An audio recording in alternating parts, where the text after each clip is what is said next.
The following podcast has been brought to you by Banter Club.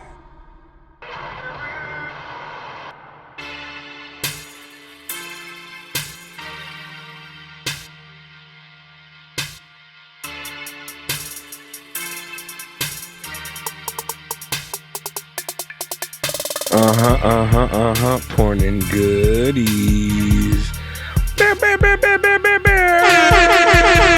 Master Flex Night.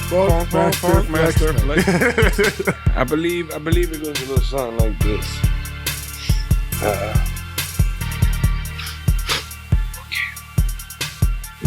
Ladies and gentlemen, boys and girls, children of all ages, Banter Club proudly brings to you. It is the Wednesday night war. Whose war? My war. Yeah. My timing. Oh man, I'm your longest reigning Ramblemania champion of all the times. Ugh. Hell yeah. The Angel of Death 6XL joining me as always. It is I, your former 4-time Fortune 4 Ramblemania champion of this and all other worlds, TJ the Great. TJ the Great. I'm gonna do it like the way that I guess Tully's doing it now. 4-time. Yeah. 4-time. Yeah, what is that? Is it like this? He throwing up dips? Yeah, he's throwing up some shit. Gang shit. I don't know, man. Tully I think it's a whole lot shit. of gang shit. Oh man. Well, I don't know what you fucking with Tully, but a whole lot of gang shit, nigga. What you mean? Oh man. So let's get a quick little look back at NXT Takeover 31 and how much fun we had at Legends, man. yeah, Legends opened its doors once again, for the pay-per-view viewing party. Shout out to, Jobberteers podcast. Mm-hmm. As always, thank you for having us. Shout out to Sports Show. Of course. All love on this side. All love to our fellow podcasters. Mm-hmm. It was good to, see everybody again. Good to be in that environment around all the fans, having fun. We hadn't done that in a while, Nah, it's been a while, yeah. We got some chops and yeah, we got some chops. we had some great food. Yeah, some good food, a little bit of drink. Yeah, it was a nice time. It was good again. Good to be back. After the pandemic and everything else about 2020. I had my great NXT face mask. Yeah. Repping the brand. As should be, when a pay-per-view like this happens. Yeah. And we had some great fucking wrestling. Holy shit. Yeah, it's TakeOver. Those are never bad. So holy Sheeta. Yeah, so she wasn't there, but I know, but Sheeta was there. He was there, and he beat the piss out of Velveteen Dream. Damn right. That whole Doc Brown Kushida situation was fire as fuck. Yeah. Doc Brown versus Marty Mcfly. The feud of the century. Yep. But I mean, Kushida's always Marty McFly though. Yeah. But Velveteen decided to match him this time. Say what you will about Velveteen Dream, his situation, but he's always had that eye for character and gimmick and storytelling and all that, and again, here he had it. Great outfit choice in Doc Brown. It was good for the story. Let's take the professional part out of the personal and just for that situation, for that time being, until anything happens. Yeah. But friggin' my boy versus Isaiah Swerve Scott. Oh yeah, for me that was one of the better matches of the night. I mean, main event was match of the night for me, but that one was really damn good. Again, Swerve, really, showing off and showing out. And Escobar is money. He is money. Yep, he's great. Yeah. Another dude who's great is Damian Priest, golly, man. He showed out, son. He had fun. You can tell when a wrestler's having fun in there. He had fun. Yeah. It's like we always talk about, whatever Johnny Gargano was doing outside the ring, whenever he gets inside the ring, there are few better than Johnny wrestling. Yep, he was showing out. It was a good match. I'm trying to think what else. Of course, Candice LeRae, bruh. And Io Shirai. Versus Io Shirai. This brought a lot of things to light, bruh. No, absolutely. I mean, NXT probably has, the best women's division out of any like major American promotion right now. They're clicking like them and probably Impact are like neck and neck. But again, this Io and Candice was a really good match, and even the post match we had a lot of cool stuff coming out of that. For one, we got the return of Toni Storm. It's Tony time. It's Tony on NXT time once again. She's back. And then I finally found out who was the siphon filter. The siphon filter was revealed, and it was not even a man. No, it was that siphon filter 2. Where it had the one with the girl on it. Yeah. I forgot about that. Because dressed like a Mad Max character, out of the blue of the sky, it's the return of Ember Moon. Hell yeah. If you didn't know, Ember, a while back, had been talking about her injury and how it had been a struggle for her to get back and how it may have been the end for her. Like, this was looking like it may be a career-ending injury that she had, but thankfully, it was not, and she is back. It was a swerve.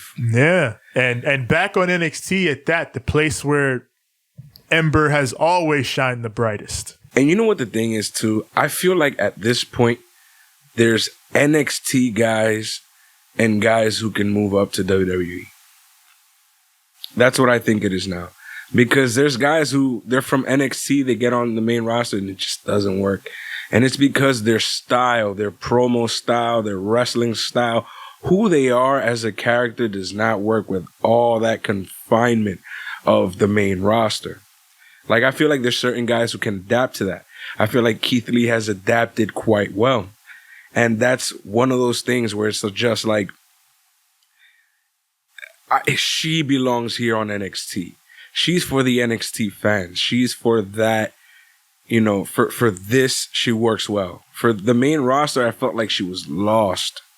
You feel me? Like, there's certain people that on NXT just can thrive way better. And that's what we're seeing from this now. We'll never get Ember ending Asuka's undefeated streak. Like, of all the fantasy booking that I come up with in my head, that's like one of the ones that always just pops into my brain. Like, Ember spent all this fucking time going after Asuka and could never beat her, and like that would have been the perfect thing. But I'll take him one more time if you can do it. Let's get Asuka down here and let's do one more match. Yeah, please. I'd be with it. I'd be with it. And let's get that women's title in that situation, please. Yes. Just saying. But yeah, Ember Moon back, Toni Storm back. NXT's women's division just gets better and better week by week, it seems. And then that main event, bruh. Then our main event. We were talking a few weeks ago about Hangman and Cass feeling like a New Japan match. Boy. This right here. Now, here's the situation. Yeah.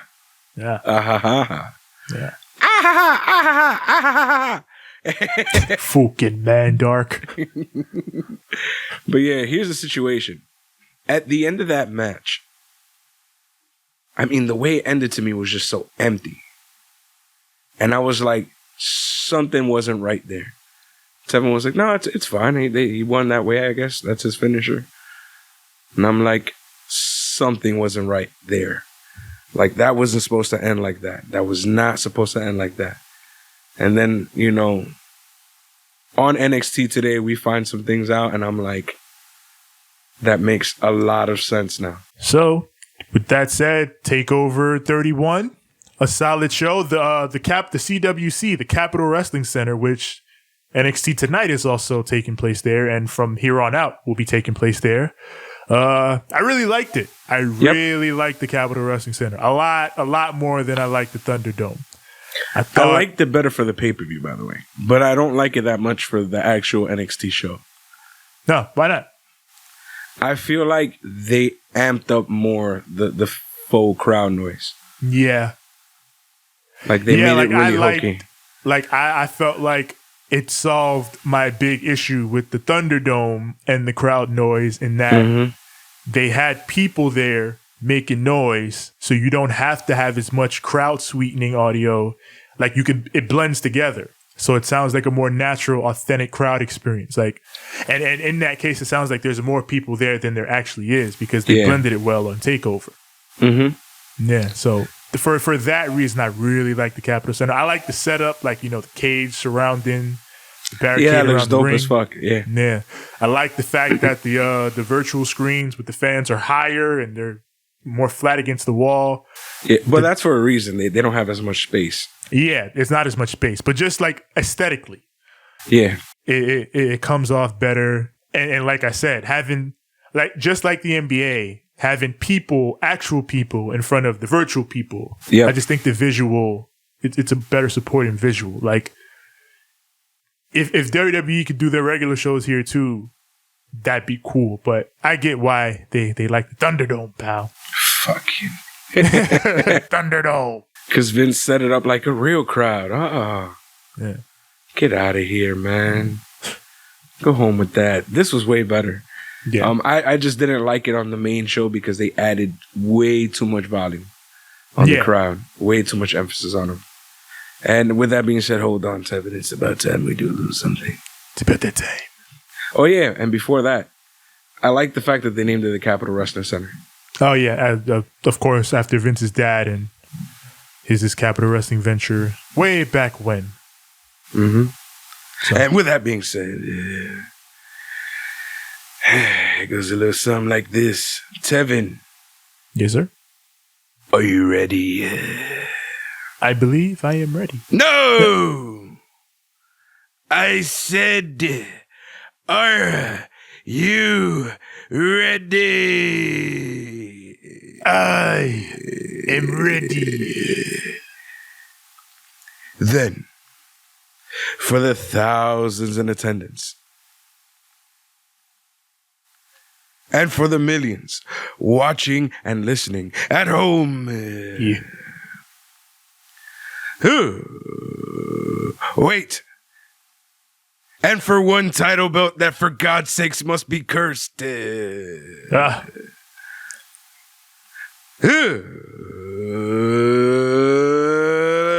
get ready to banter. Jesus. NXT from the Capital Wrestling Center. Yes, sir.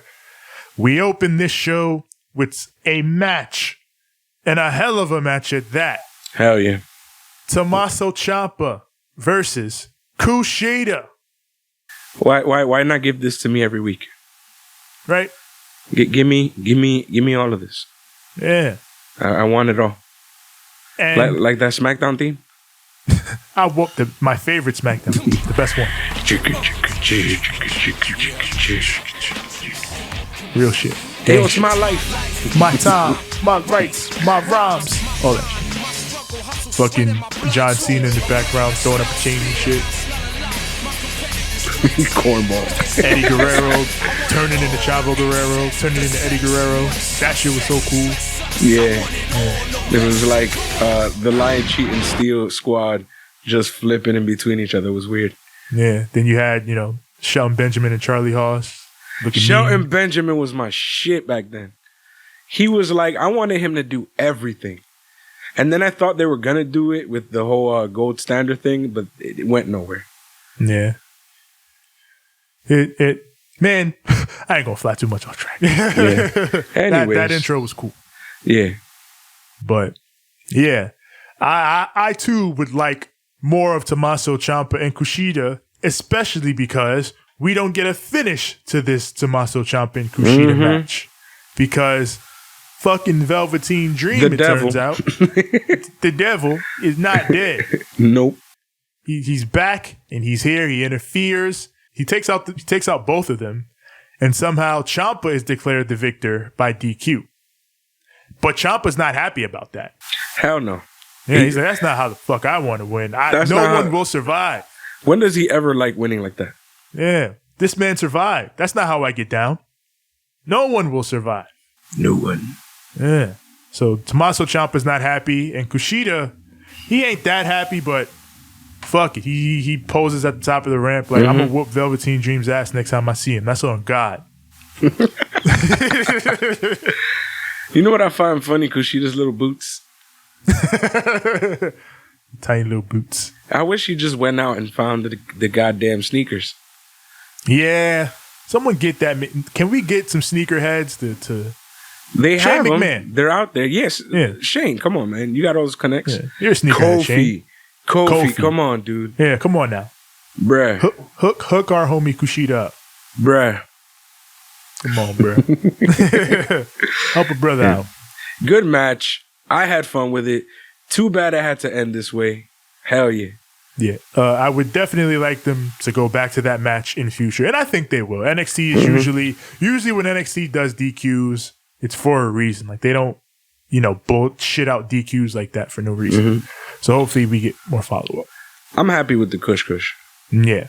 Kushida has been great lately. He's being better and better every week. So yeah, just keep using him to this capacity and watch. Absolutely. So with that, we move on.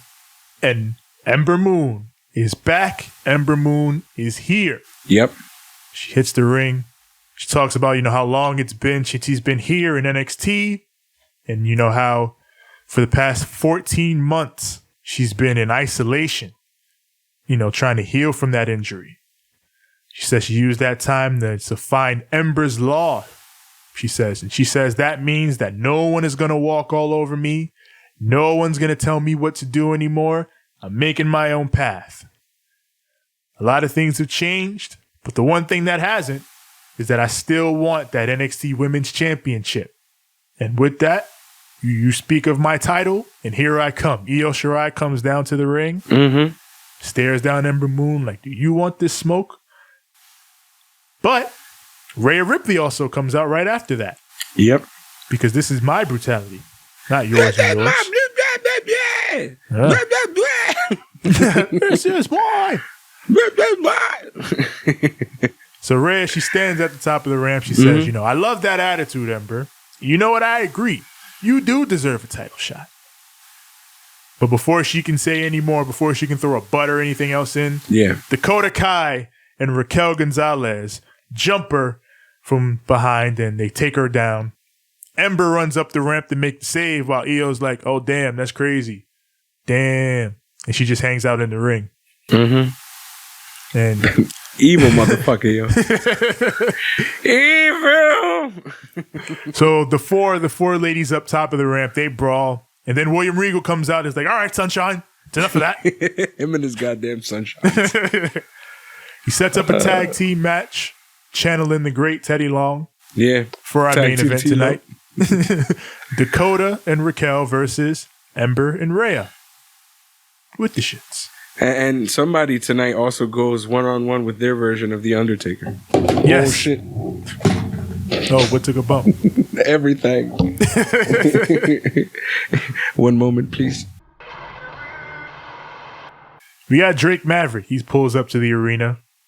And they're asking him about, him and Killian Dane's situation. He says, we've been working together over the past 2 weeks in preparing for our next match. There's a lot of things in the pipeline, all right? A lot of things going on. Shit. Then Killian Dane appears right behind him. As pissed off as ever, as not with it to team with Drake as ever. But then Drake is like, hey, we've got a tag team match against Everrise tonight. And Dane is like, what the fuck? I don't want to be your partner. He's pissed off. And he leaves, and Drake just follows him happily. Yeah, just chilling. Yeah, like we're best friends. All right. Like my buddy, my pal. He tells him like, wait till you hear the theme song. Oh boy, the theme song. Oh Lord. Before we get to that theme song, you've got EO backstage being interviewed. Yes. It's like, hey, why didn't you help Ember out there? And EO's like, well, that isn't my problem. Ember and Rhea Ripley. Mm-hmm. My problem is defending this NXT Women's Championship. So EO ain't got time for nothing but people who want to smoke for her belt. She basically pulled a Grandmaster Sexay. If you don't know me, you ain't my homie. Oh, God damn it. Of all Grandmaster sexy things to remember. Oh, man. Rest in peace. R.I.P., bro. Yeah. He was great, though. That show was fucking hilarious. Yeah. If you don't know, I was like, I hate this fool. Who does he think he is? Freaking Malibu's most wanted ass. Right. He was John Cena before John Cena. Right. So we get a recap. We get a recap. We get a recap. A rib cap. We get a recap of Rich Holland breaking Adam Cole's rib caps. That's what we get. We get a rib. Yeah. And that takes us to the Undisputed Era backstage. And they're all pissed off. Like, Cole promises, we're going to make Rich Holland pay. Kyle O'Reilly, he's a little upset. I'm sorry I didn't get to finish off Finn Balor and get the win. But they're all like, nah. Don't apologize. You did your thing. You're good. Cole says, I have no idea why Rich Holland attacked me. But you know what? Doesn't matter. This man broke my ribs. So he's a dead man. Ooh. And that is undisputed. Big push for Rich Holland on the horizon here. And that takes us to our next match. Yeah. Everrise versus Drake Maverick and Killian Dane. Oh, my God. And oh boy, was Drake Maverick not wrong about he and Killian Dane's music.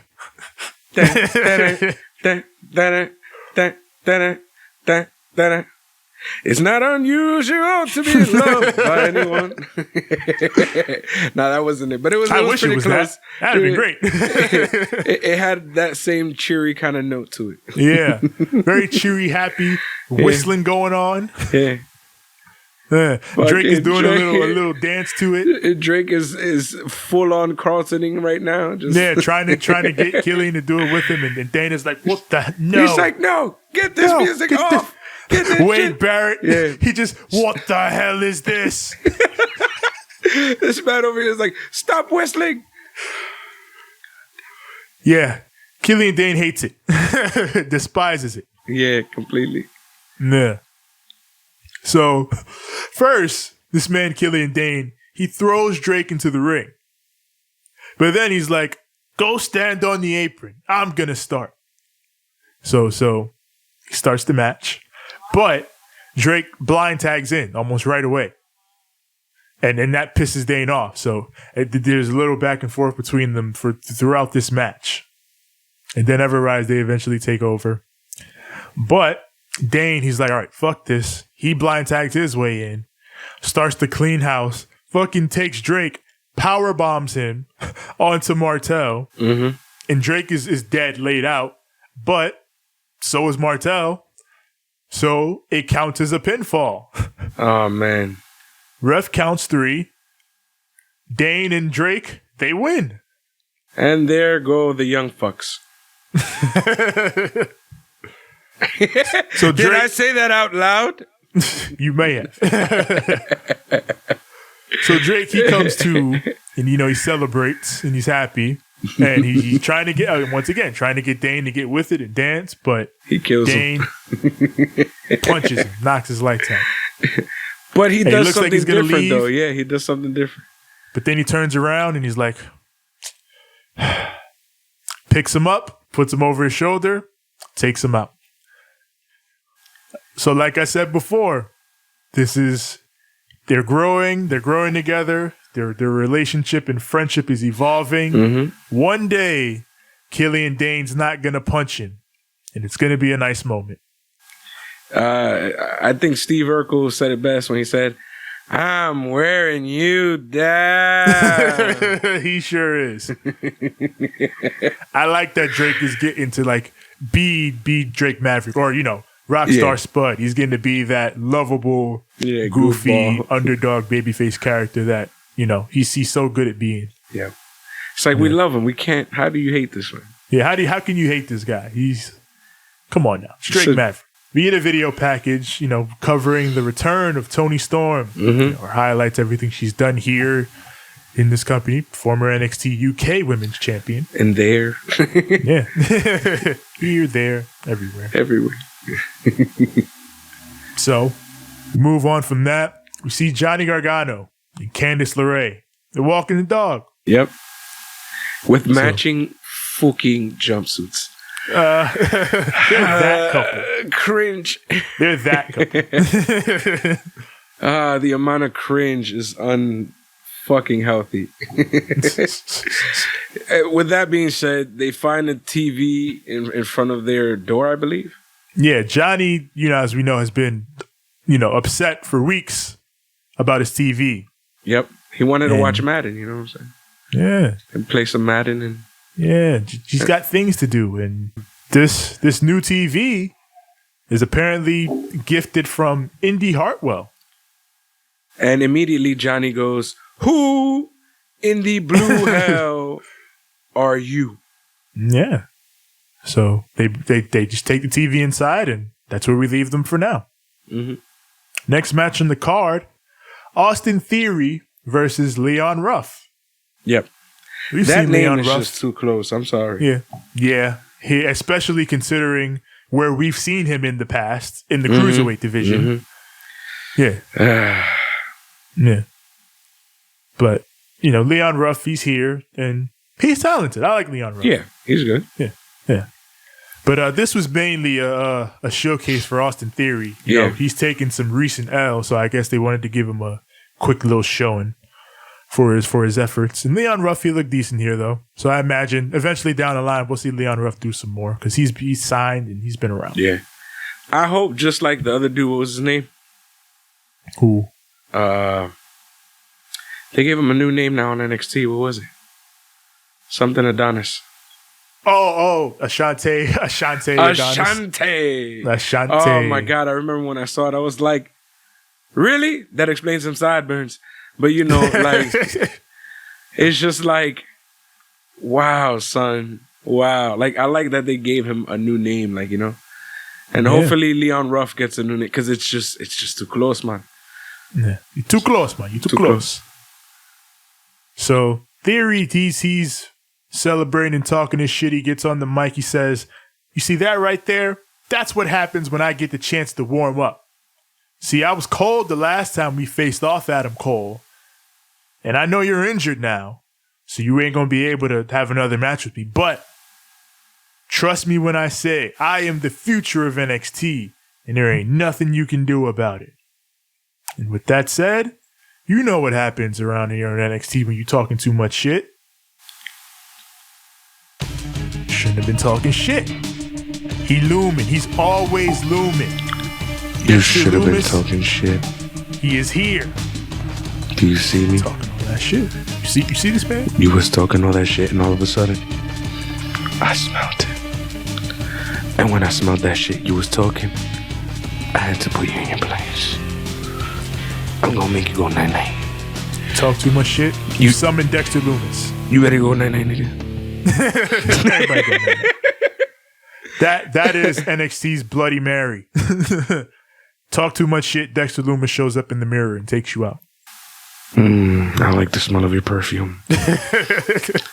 It puts the lotion on the skin. Or else it gets the holes again. Let me tell you something, bro. I hope people know, like, this was the original character that, like, Stone Cold was going for. Iceman. Yep. He just wanted a crazy, psycho, creepy serial killer. Yeah. That's what he wanted to be originally. Yeah.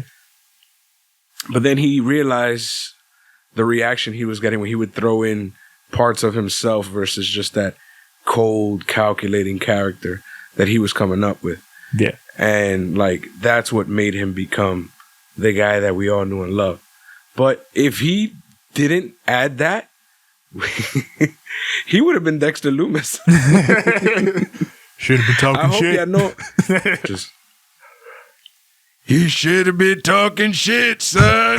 Now I'm gonna whip your ass. What? So yeah. This leads to another match. Austin Theory versus Dexter Lumis. Dexter Lumi. And again, like we've said before, I'm glad to have Dexter Lumis back because he's another guy. Any guy in WWE that has a unique ring style that stands out is always a bonus for me. Like Timothy Thatcher is one. Like nobody has matches in WWE like Timothy Thatcher, and people don't have matches in WWE like Dexter Lumis because of the way he inputs his character. Yep. Like just the way everyone sells him. Like Austin Theory is like, yo, what the fuck wrong with this dude, bro? But that's just who he is. That's just how he is. Yeah. And the finish is really cool. Yeah. Austin Theory hits that Rolling Thunder drop kick, but Lumis gets up first. Yes. And that shocks the shit out of Theory. He's like, oh shit, what the fuck? And at that point, Theory's like, all right, nah, I gotta go. But Lumis catches him, puts him in the silence. Yep. And that's all she wrote. Murder, she wrote. Murder, she wrote. It's always Murder, she wrote when this man is in town. Absolutely. Dexter Lumis gets the submission victory. Before he can, celebrate too much, Cameron fucking Grimes. Oh, Jesus. Oh, my God. What does he call that gimmick that he did? Cave-in? God damn. I love that it's called the cave-in because that's literally what he does. He caves in your chest.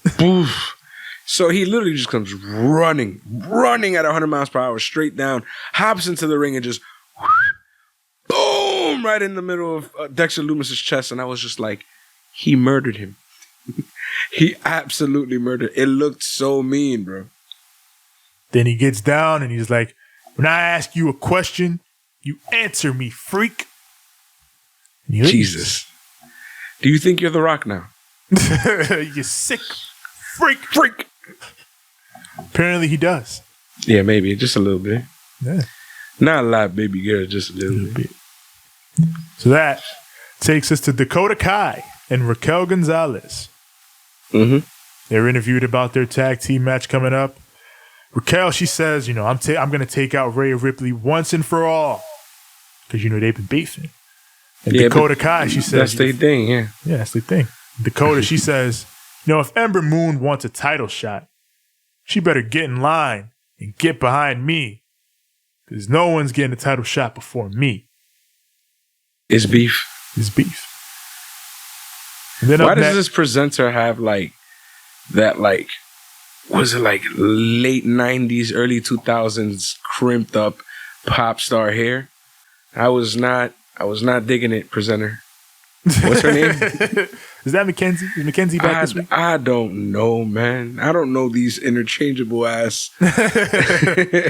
I'm sorry, they're just becoming, ever since Renee left, Dasha left, ever since they lost all those few girls that were actually, the only one who's different is Kayla Braxton.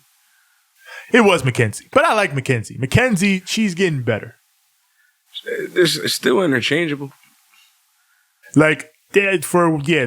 They're interview bots, but I don't know. Mackenzie, she's getting a little better. I think it's because she's been around. She's been around there for a while now, so she's getting used to the role. Yeah, that's what it is. You gotta let these people get comfortable in the role and give them time to do shit. Yeah, I'm gonna keep giving you some time, and please next time. Really, that haircut, bro? The state of your hair. Speaking of state of my hair, you know what I'm saying? I ain't one to talk. I look like a pineapple. It's just I don't have many hair discussions anymore. Damn. But you didn't have to say it like that. I've accepted. Do it like that. Yeah. We got Prime Target, another Prime Target video package. This one for the NXT Championship match. Yes. From TakeOver 31. Mm-hmm. And this is where, we get the details. Yes. Finn Balor broke his jaw in two places. He broke his jaw. But he says, no need to relinquish the title. He will be back soon enough to defend it again. So that's good to hear. That's one positive of it. So these two actually really did beat the shit out of each other in that main event. OD. And then you could see Kyle O'Reilly was wincing in pain. Yeah. He wasn't breathing right. Yeah. So I think he might be a little hurt too. Hope not. So hopefully, like Finn, it's nothing too serious. Yeah. So then we hear from Rich Holland. Yeah, speaking of murderers. this dude, Rich Holland. Yeah. Last week, I didn't have a Mercedes. This week, I do have a Mercedes. You can thank Adam Cole for that. Did this man steal this man's whip? No. I think he's Rikishi. What I feel like and what it looks like to me is that he's a hired gun. That's what this situation looks like. Ah. He's a hired gun. Somebody paid him off handsomely to get that vehicle. And that's what happened. So the question would be then, who? Who could it be? And this is where NXT gets good. Yeah. You feel me?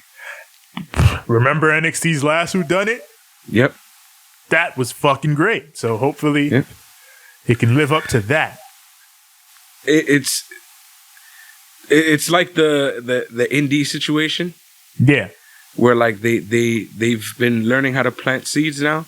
Yeah. I think they're getting back to being able to plant seeds. Yeah. So we head back from commercial and we get Damian Priest. Mm-hmm. He gets interviewed about his match at TakeOver. He says, what I really want to do here is like I've been saying, it's like I always say, I want to make my name live forever. So you know what? I'm open to any challengers. Anybody wants it, they can get it. They just got to come find me. Yep. Like I was saying about that match where he showed out, like it was like his real coming out as like a babyface now type situation. Yeah. And this was a very babyface style promo where he's just like, now we have the North American title open challenge. I fucks with it. It's very similar to what they're doing on AEW with the TNT title. It's fine. Yeah. And it's a good thing for baby faces to do. Like, I want to be a fighting champion. Anybody that wants to come fight me, we can do it. Mm-hmm. Let's get it on. Yeah. And speaking of fighting, up next, Rich Holland versus Danny Birch. Mm-hmm. As per the usual, whenever you see Danny Birch in that ring, he's going to make the guy he's in there with look good, because that's the guy they're usually pushing. But don't you think he isn't also going to look like a star himself? He's the GOAT. Any wrestling company needs talent like Oney Lorcan and Danny Birch for that exact reason that I just outlined. Because they know how to elevate all talent. Bottom, middle, top, and themselves at the same time. Everybody comes out of a match with Oney Lorcan or Danny Birch looking better than they did going in. Yeah, usually that's just how they work. There's a few guys who can do that, and I feel like it's going to be Oney, Danny Birch, and Timothy Thatcher. Like, they go out there and they murder themselves, murder you, and make everybody, all parties involved, look like champions. Gotta push 1 and 2, man. We gotta push these boys. And maybe add 3. Yeah, add a 3 if you want. Timothy Thatch. Push him. Thatch can. So, a showcase for Holland, but a good match. He gets the victory. Mm-hmm. And he's taunting Danny Birch as he's set to walk out. And Danny Birch ain't with that shit. You ain't gonna talk shit to me. I'm Danny fucking Birch. Danny Birch, Danny Birch. Na na na na na na na na na. So then Holland, he takes him back down, starts laying into him with some headbutts. But then, of course, you don't attack two and think one ain't coming down for the save. Oni Lorcan runs in, takes out Rich Holland, takes him outside of the ring. And then, here we go. Refs come out, separate them. Oni planches onto Holland on the outside.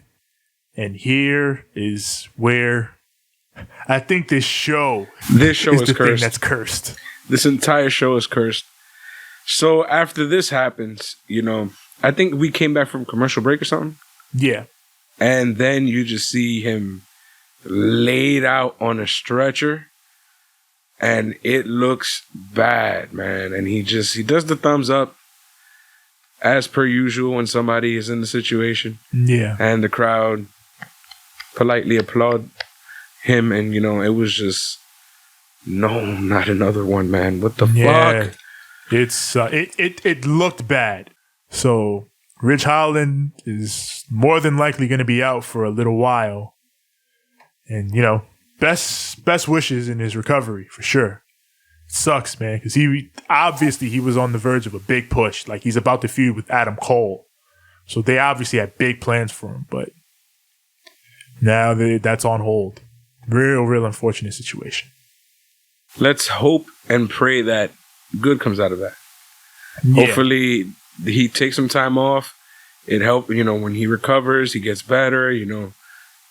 Let's hope the best, you know. Yeah.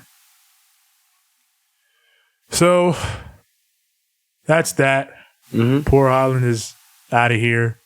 We head back to the Gargano household. We had fun with the Yorkshire, didn't we? Yeah, Yorkshire. Good old Yorkshire. Yeah. You go home to Yorkshire, get well, and then you come back here and whoop ass. Yep. Being that we're from New York. Yeah. We share a York. Yeah, we share a York. There's a kinship there. Oh, man. Yeah, back to Gargano watching his TV. Yeah, the Gargano household. He has set up his new TV, and it's got a USB thumbstick in it. Yeah. He's like, oh, what's this? So they watch it, and it's a little clip show of Indy Hartwell saving Candice LeRae in the Women's Battle Royal. She did this several times, actually, which I didn't even notice initially. Yep. I'm telling you, they're learning how to do shit again. Yeah. They're learning how to put all these nice little seeds here and there to, like, that you don't notice. Yeah. Good shit. NXT. So then Johnny, he's like, there's something here. You know, I've always liked Indy Hartwell. She's really good. You know, really talented. And then Candice is like, you know what? Yeah, I think I like her too. She's really good. So it looks like what you said is going to be happening soon enough is in the Gargano way is going to be bringing some new people into the fold. It's the only way I'll watch. They're fixing the Garganos for you. Yes. See, They've been told listening. They're like, all right, so how we going to make this little chunky motherfucker happy? All right, listen. We going to plant a seed that he ain't going to see coming. He's going to be like, Swerve. And then we're going to start adding people to this group and he's going to be like, Swerve. And then a whole bunch of cool shit is going to happen around it. And he's going to be good. But let's see where this goes to see if they continue to put a smile on my face here. I'm interested. Good shit. This gets a goat. I almost gave it a bars, but it gets a goat. Yeah. Why not? You get some good story set up. There you go. Yeah. But come back from commercial. Thatch can. Yeah. This Timothy Thatcher. You know what this reminds me of? What? By the way, before that, actually, the Gargano's dog is one of the cutest dogs I've ever seen. Oh, yeah. Their dog is adorable. A chubby, pudgy, cute little... Anyways, yes. So back to this Timothy Thatcher situation. This whole thing reminds me of like Stu Hart in the dungeon. At first I'm just like, all right, this is getting hokey, this is getting annoying. But then I'm like, wait, I see something in this and I like it. Because it gives me a nice little throwback here. And then the way he treats it, where he's just like manipulating the situation, he's great. I like these promos now. I hated him for so long, and now I'm like, I've accepted this. I like it. In this one, he talks about, how important it is to snatch opportunities as soon as they present themselves. You see, a man is defined by the pain that he inflicts. In life will grind you down until you quit. But I won't let it do it to me. Real shit. And then, of course, he stretches a motherfucker. Yeah. Because he always stretching a motherfucker. Tevin, but now it's time for ow, ow, ow. Yes. Shotzi Blackheart, who is happy to remind you that she will be hosting Halloween Havoc, the 28th. She's here. She has the shirt. She has the gimmick. Shotzi is ready. Did you see her tank? Yeah. It had little spider webs on it and shit. Yeah. Shotzi getting all into being a scream queen, a horror host. I see good things for her. Yeah. I would expect nothing less from Shotzi. And after she comes out, it's Ju Jaga Jaju Ja Ju Jaga Jaju Ja. Please give her a new theme song. She may get one. I know, but we'll talk about. Let's talk about this match. Yeah. Oh, this is a solid little match. Mainly a showcase for Shotzi. Xia Li did. They're telling that story of her getting increasingly more and more desperate to get a win. Yeah. But Shotzi is able to cut her off. Hits the senton from the top.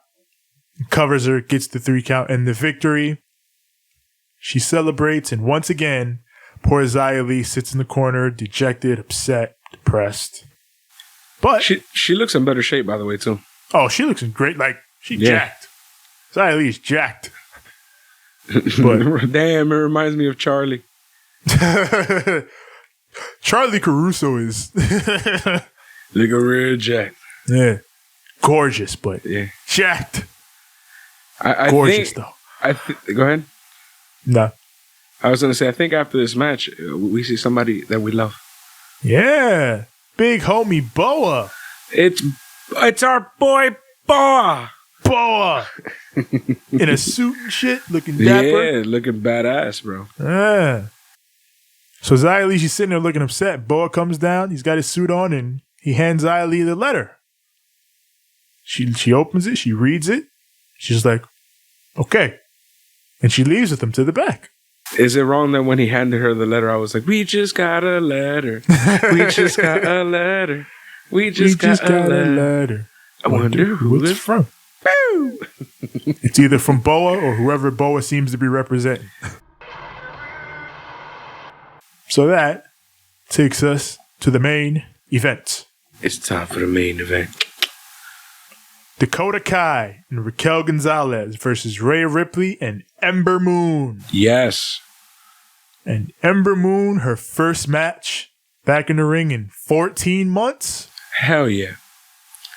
Looked good. She looked like she didn't miss a step. Now, I know commentary, they say that shit all the time.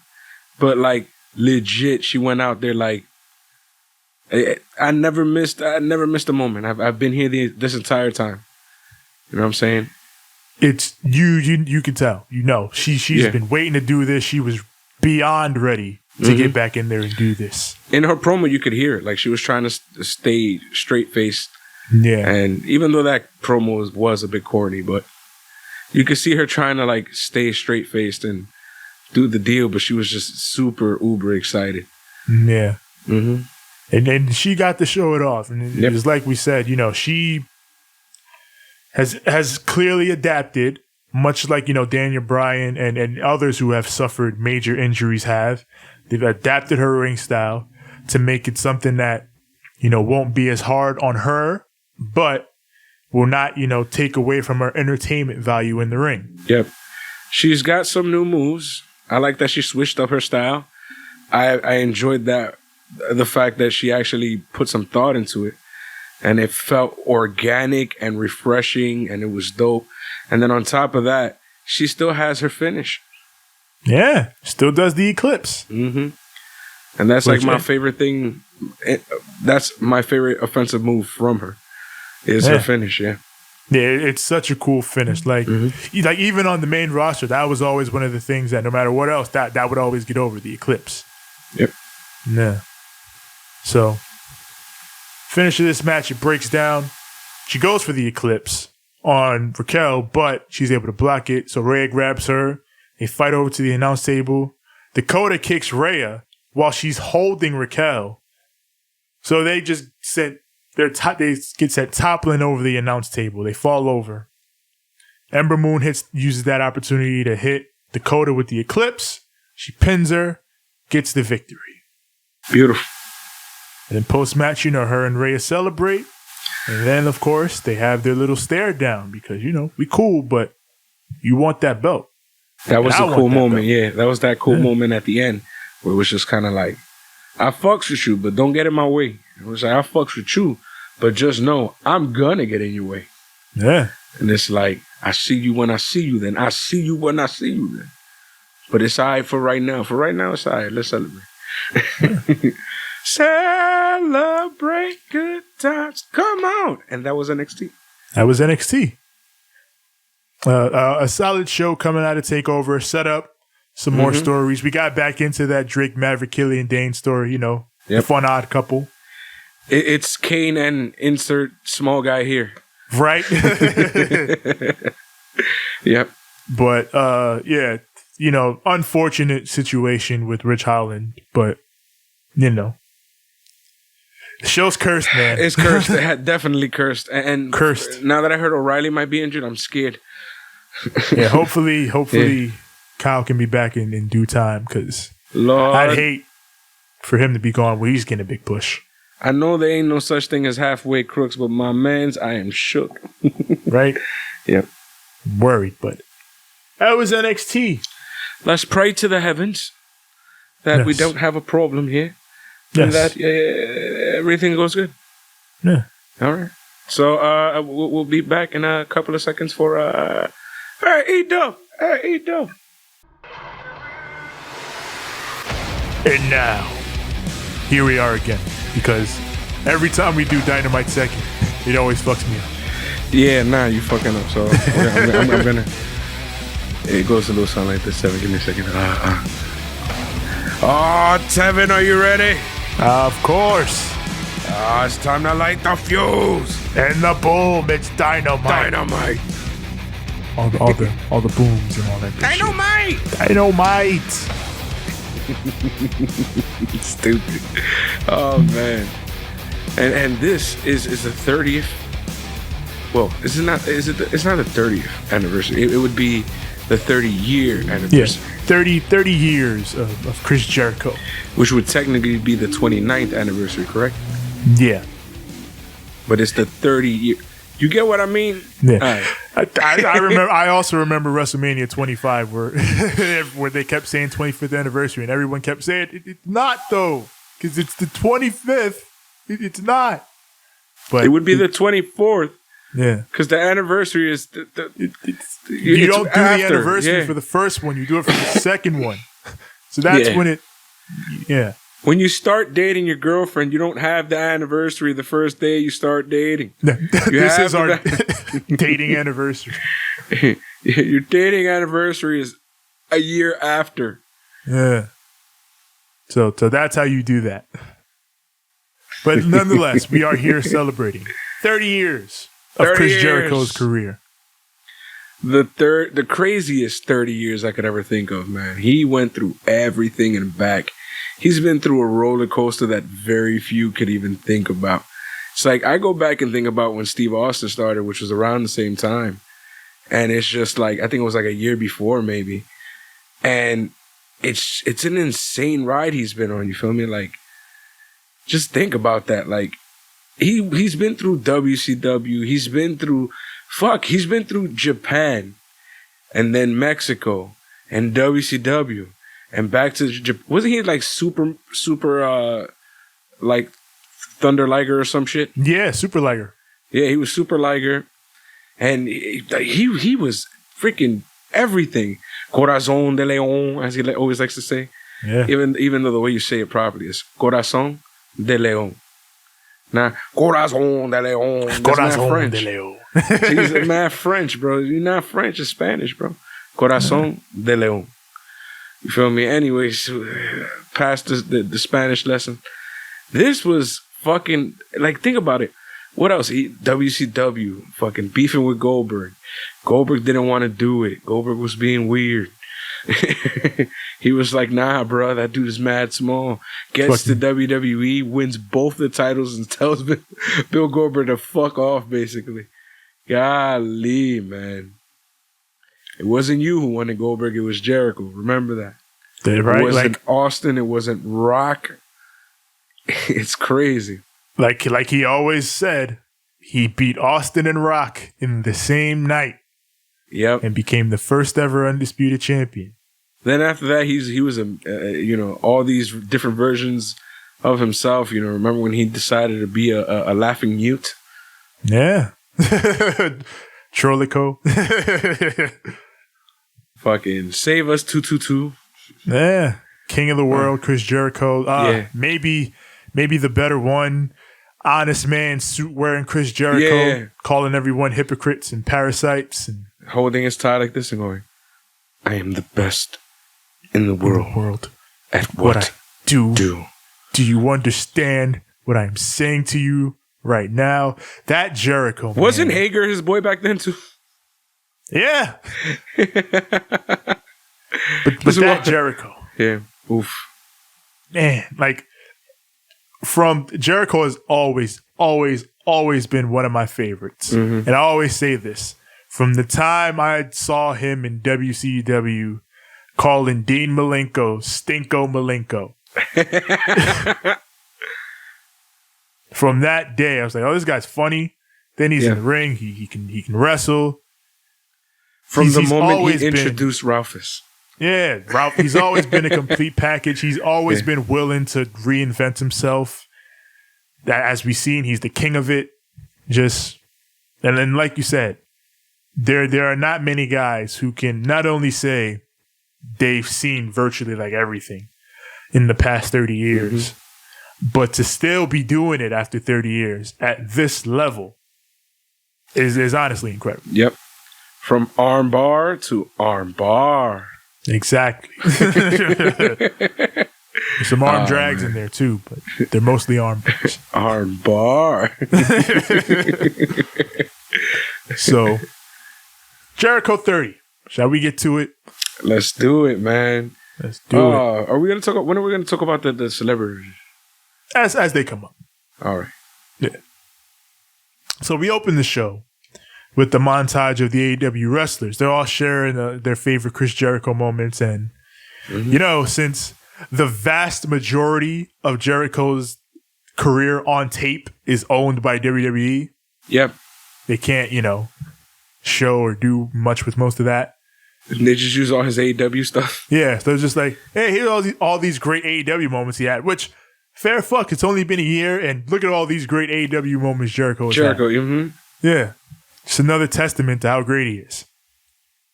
So, mostly great AEW moments, and there you go. We open the show. And who's on commentary? Oh, we got Excalibur, Tony Schiavone, Jim Ross, and Taz. Taz was there, right? And who else was there? Ricky Dicky Starks. Oh, yeah. Ricky. I forgot about Ricky. My God. Ricky Starks is also on commentary alongside Taz. They're on commentary because the FTW Championship is on the line. Jesus Christ. Brian Cage defends against Will Hobbs. I'm starting to really like this guy. Will Hobbs. There. Oh my God. Will Hobbs. Yeah, because you watch Dark and shit all the time. I don't get time to do that all the time. Yeah. So when I do get a chance to watch Dark and I see him there, I'm like, cool. But now that I'm like seeing him more like on TV as well, it's like he's something else. He's something else. And he seems like even outside the ring, he's pretty cool. Yeah. He's giving me like Bronson Reed vibes. Yeah. Like just big dude, moves all around the ring. Different type of big dude, but still, big dude nonetheless. Moves like nothing's bothering him. Just cool as fuck, mad chill. I like this guy. Yeah. In this ring too, incredible. I love that he calls his spine buster the last will and testament. That's a dope name. That's great. That's a dope name. And it's a worthy name of a worthy spine buster. Mm-hmm. Yeah, that's spine busters. I can feel my chest leave my chest. Yeah. I like this match. JR loved this match. This is it. These are his type of matches. You know what I'm saying? Yeah, this is his deal. Yeah. These guys big horses. These football player-esque. Yeah. So Will, he goes up top. They hit a frog splash after he hits his last Will and Testament spine buster. Yeah.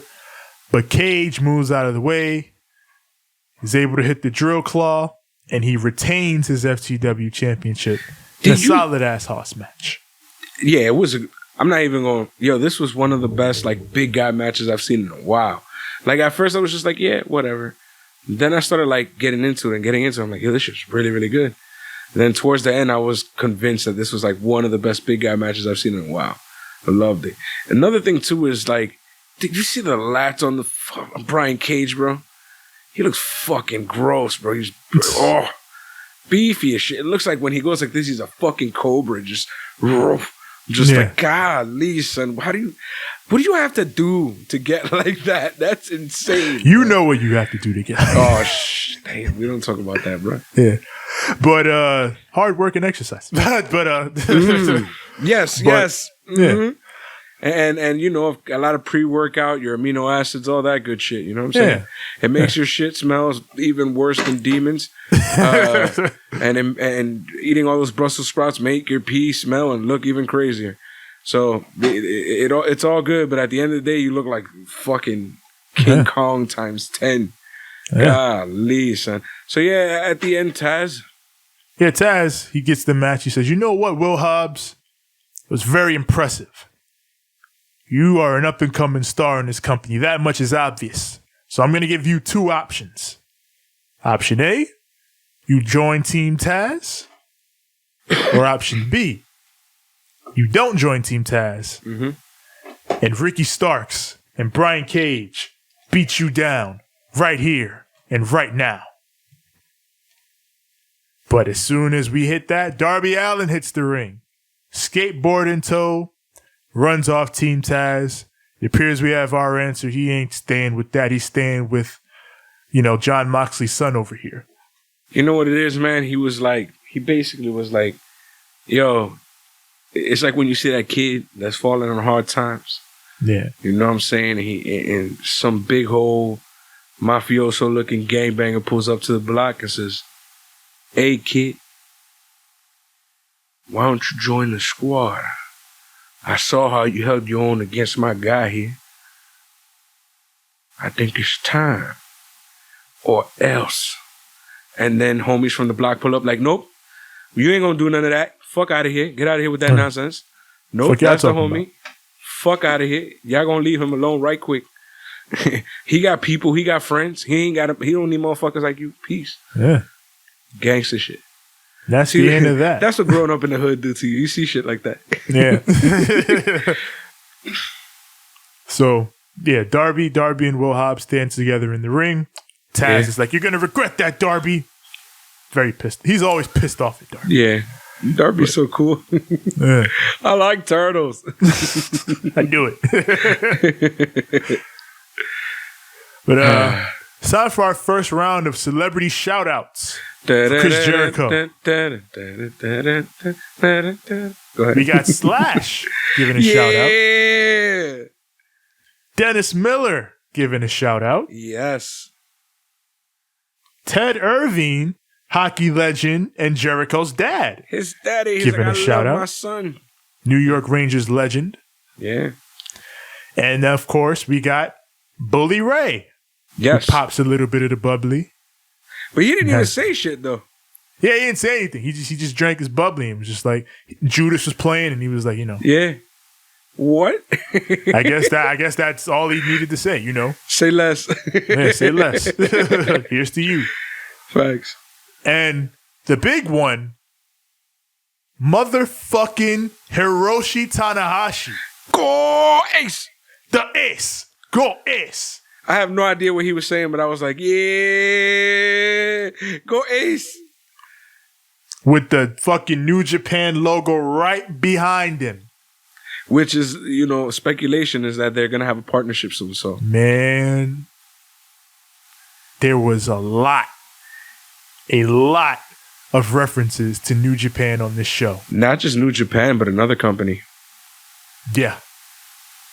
But I mean, I'm mainly thinking of New Japan because since AEW started, they haven't done it that much, which is weird because like the guys who started the company literally came from over there. Yep. So to have this level of references on this show, it's been like people have been calling the fringe between AEW and New Japan the Forbidden Door. I want it. It looks like the Forbidden Door has been unlocked. I want it. I want it. I want it. I want it. I want it. Give it to me. Give it to me. Please. Oh my God. US Tanahashi. Oh my God. In the US. Like I hear that coin drop on Dynamite. I'm losing it. No. Okada walks out. I'm losing it. Oh, chill. My man. Rainmaker. The best friend's going to be having a heart attack. He's come for his gimmick back. Oh my God. What if he has to wrestle Trent? What if he has to Orange Cassidy?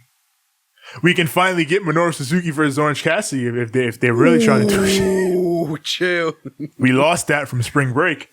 Yo, R-Truth needs to come to AEW. We can get fucking Toru Yano versus Orange Cassidy. Chill. Why do you want to kill him? Man, listen, I'm trying to have fun. Fucking for that, just have Switchblade versus Orange Cassidy. Who's the bigger dick? give me Jay White in AEW. Give me all of it. Give me all of it. But Jay White too.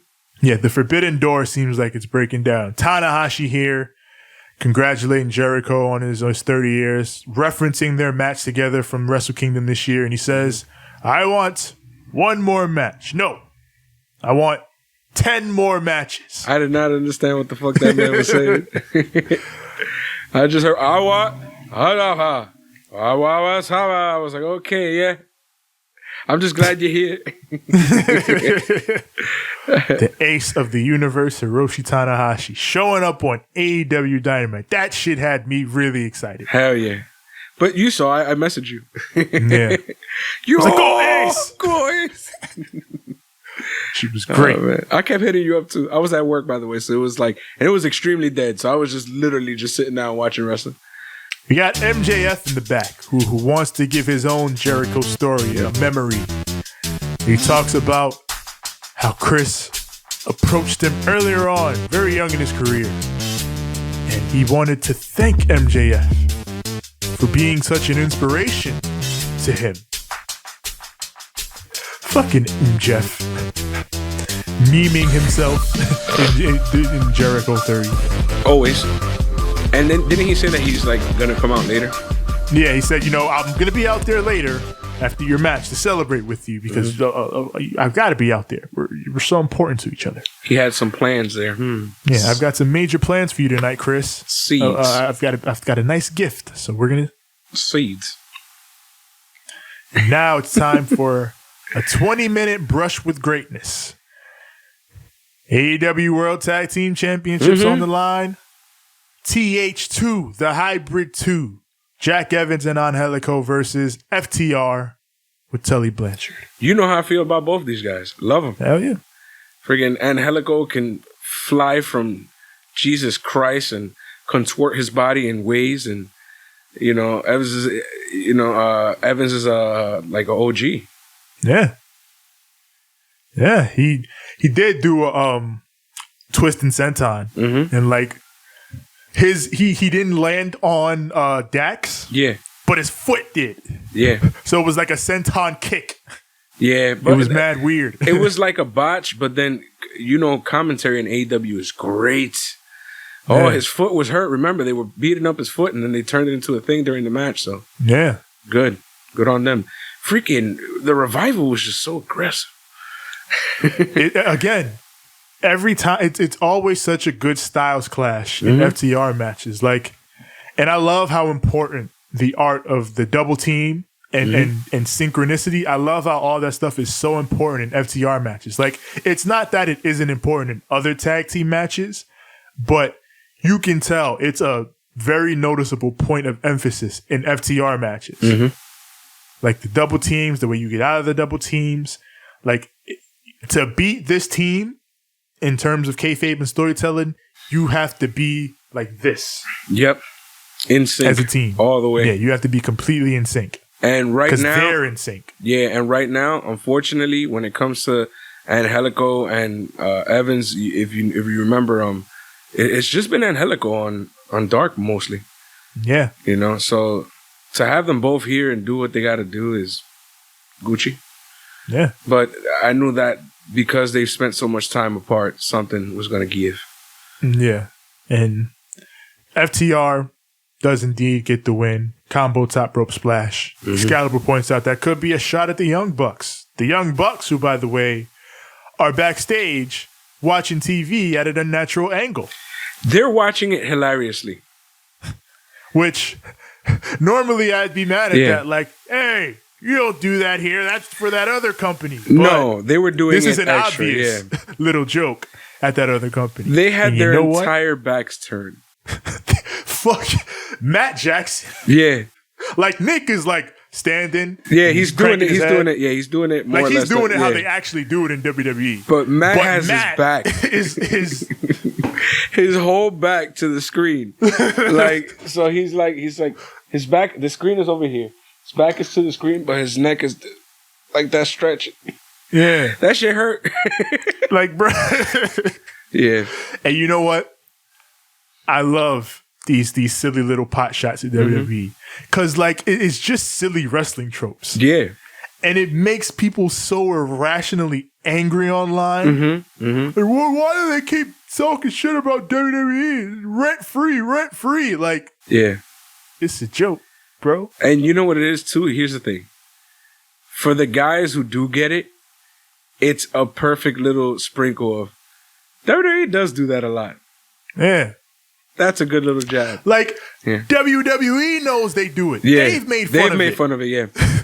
So why are you getting mad when somebody else makes fun of it? Exactly. It's just a deal. It's not like they're like, WWE's fucking trash. Why do they do shit like that? It's a joke, bro. Calm down. It's just a joke.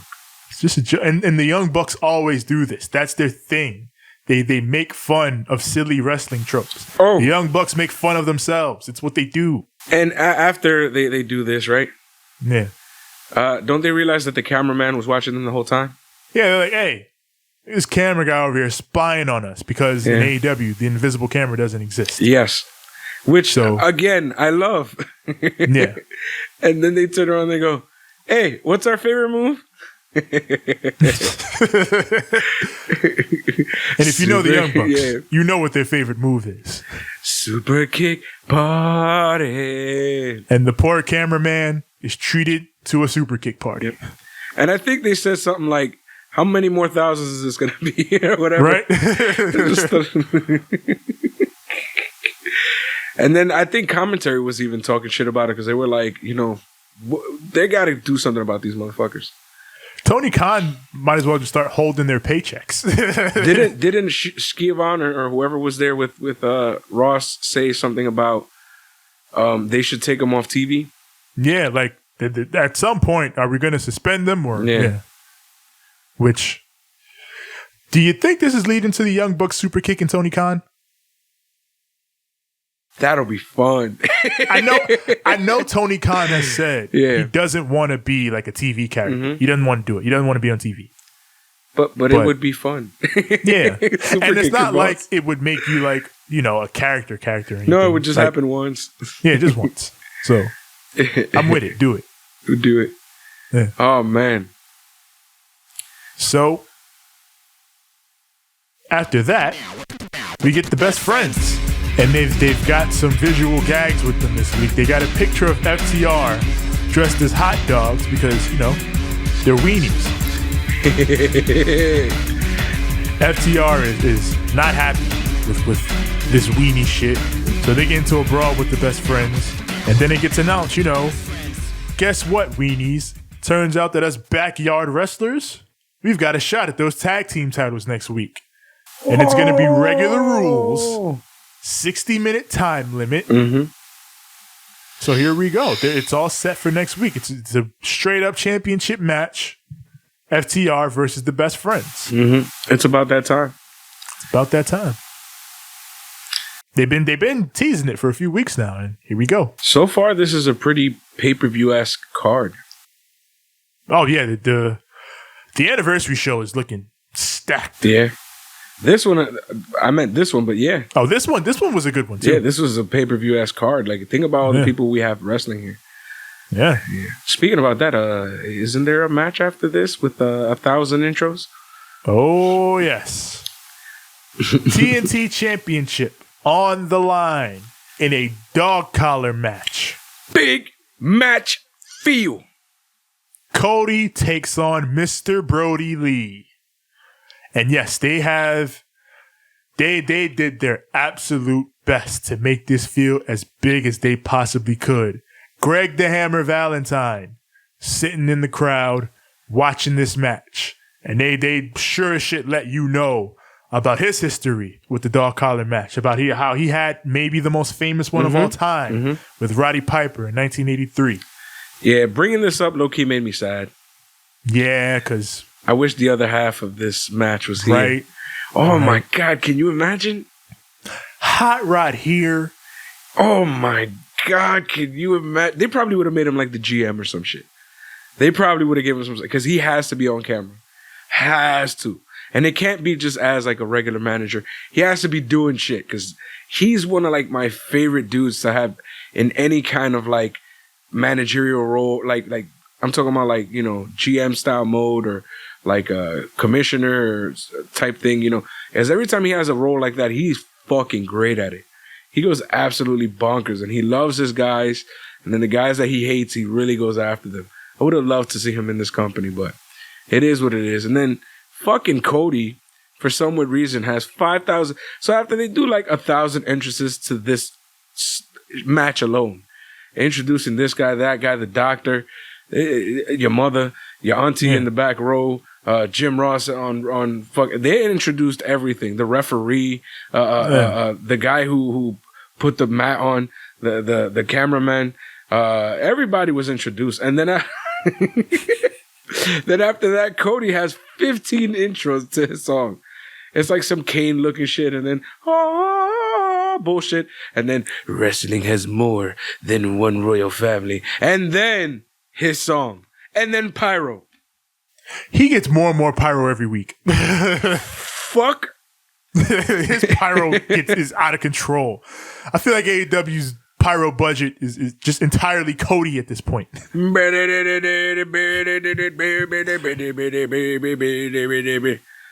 Great song, but just something Cody Rhodes. Something Paw Patrol.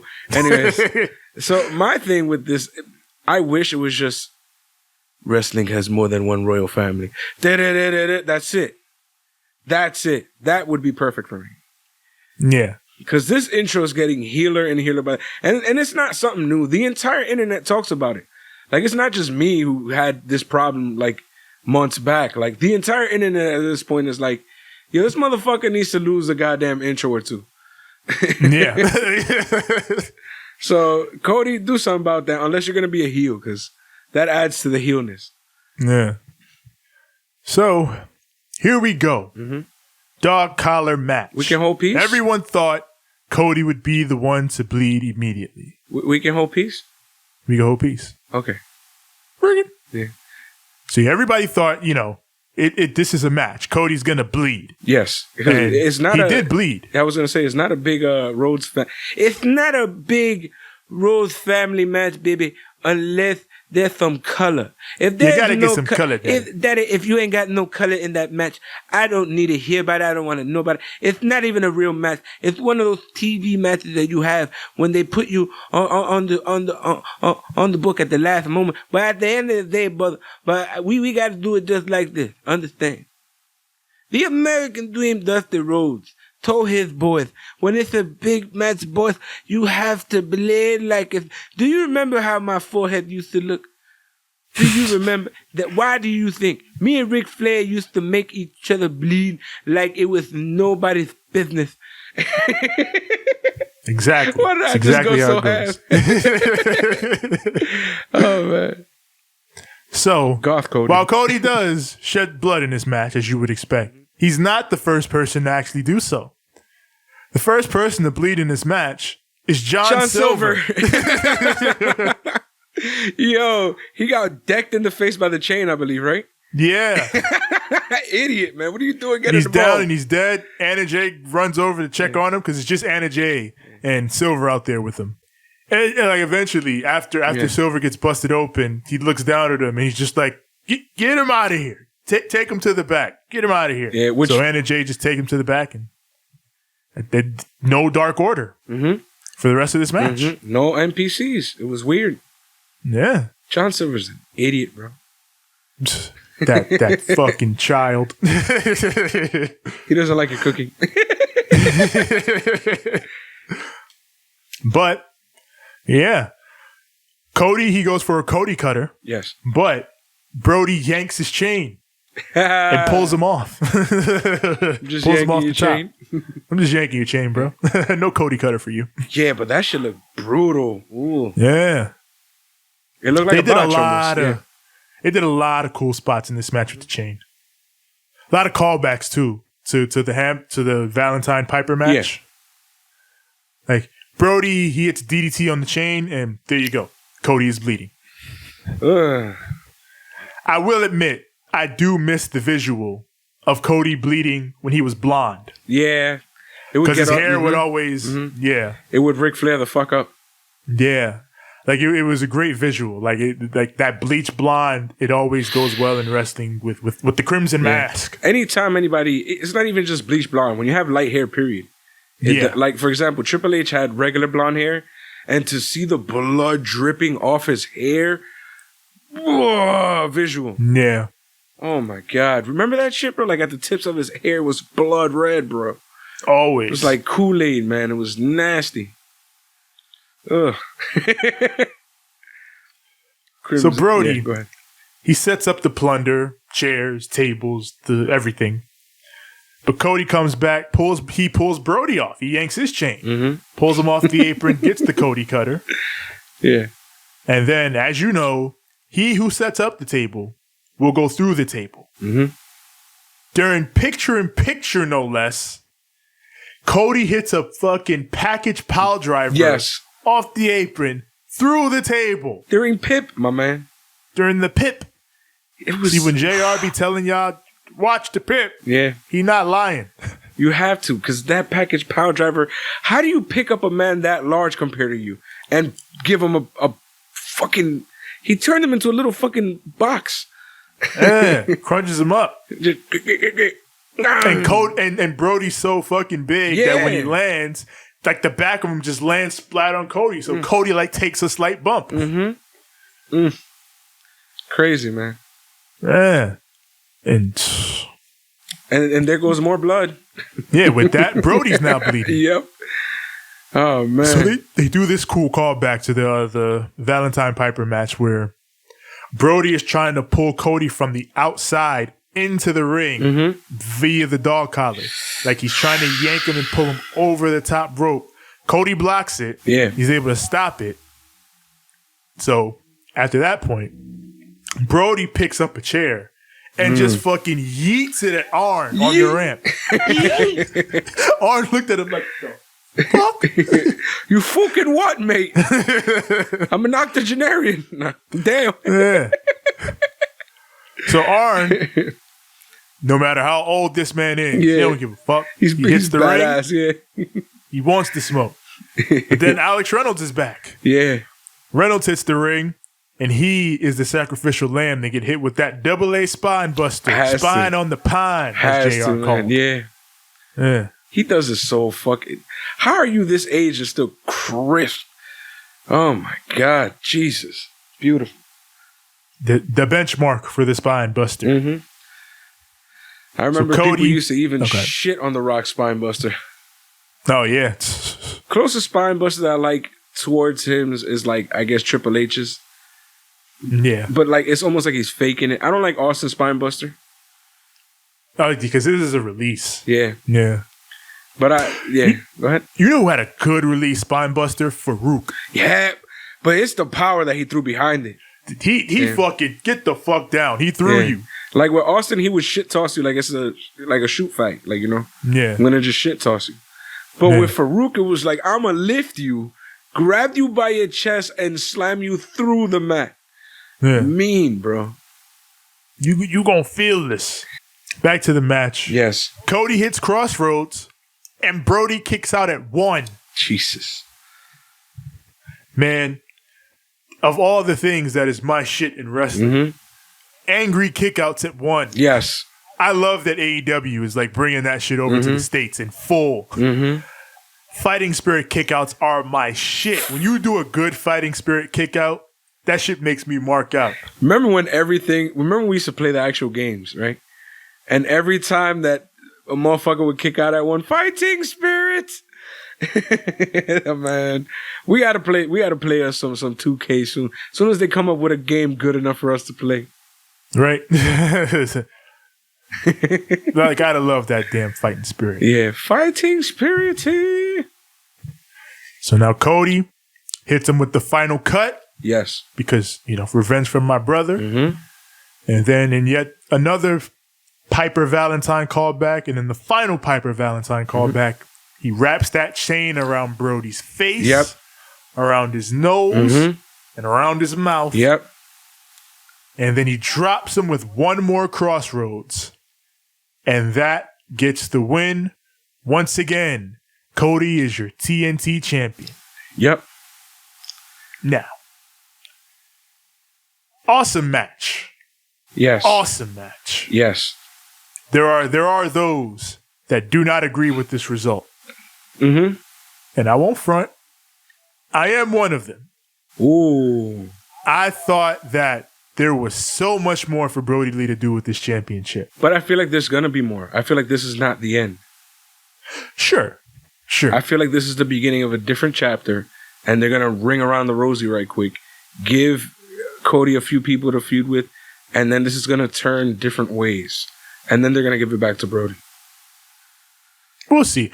I am willing to give this a chance and see where it goes, because so far, AEW has been pretty good about, transitioning guys out of big losses. Like how Brody Lee lost to John Moxley, and look where he ended up within a few months. Yep. So we know that a big loss doesn't necessarily kill you here. And we know that when it comes to follow-up, they can do follow-up. Yep, because they did the same loss for Cody, and they gave him back his W. Exactly. And again, like even story-wise, it makes sense for Cody to get the win here. Like Brody Lee not only beat him, he's been fucking with his family. He's been talking about his wife. It makes sense for Cody to get this win, to get revenge for his family. Yep. So, I'm not going to hate on it. And the story continues right after the match, because he cuts a big old babyface promo. Exactly.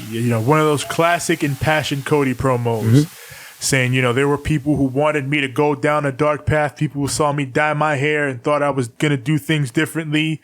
Well, I say to hell with that. This is my life's work, and you people have all made it possible.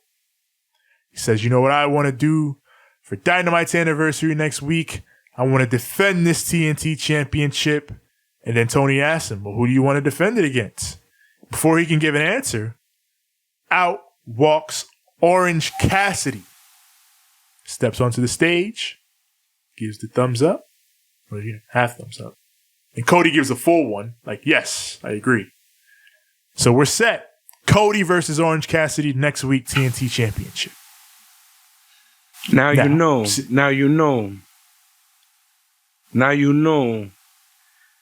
Before this promo, I didn't even think. I was like, Cody came back. He's going to be a babyface. He's going to be cool. It's just going to be a different look. That's all it is. Different look. Tevin was over here like, nah, bro, he gonna turn full here. And I was over here like, nah. But after this promo, you see, before this promo, I'm telling you, there was no way. I was like, nah, he's gonna be a face. Okay. But then after he just nom the entire audience. Cody, you sus. You sus, Cody. It's like I'm be honest. Before this, I didn't even think he was the killer. But now you hella sus. Yeah. You hella sus. Where were you last, Cody? Mm-hmm. I heard you said you was in navigation, but I saw you in admin. Come on now, Cody. Purple sus. Super sus. Evil Dark Uno. You know I gotta switch. Evil Dark Uno. Evil Dark Uno.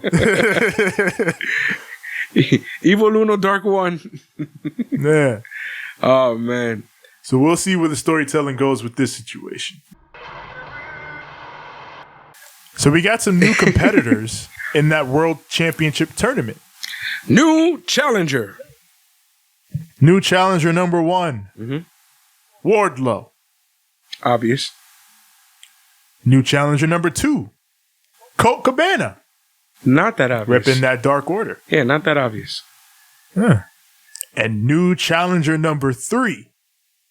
Hangman Adam Page. And this entire competition, gauntlet, whatever you want to call it, this entire series of matches has officially become an Adam Cole, not Adam Cole, what's wrong with me?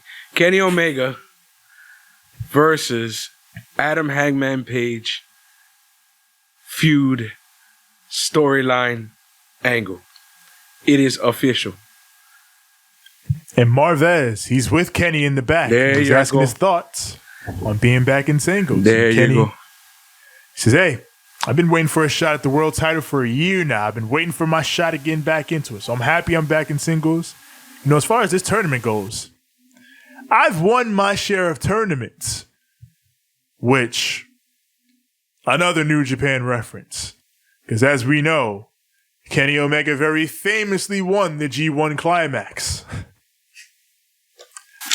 And here's the thing with Kenny that kills me here. Yeah. He keeps saying, you know, it doesn't matter who's in this tournament. You know, Colt Cabana, Wardlow, even tag team wrestlers like Hangman Adam Page. I don't care if a tag team guy like Hangman Adam Page is in there. He keeps saying that, you know, tag team guys like Hangman, that's fine, because I'm gonna win this tournament. Me. Damn, I'm not sure, but I thought last time I checked, you were the person he was tagging with. Right? Just saying. And if I'm not mistaken, you were the one who asked Hangman to team with you, Kenny. Oh, not the other way around. And even the commentators after this are like, you know, I think Kenny is feeling some type of way about this. More than he's letting on. Because again, he won't let it go. Mm-hmm.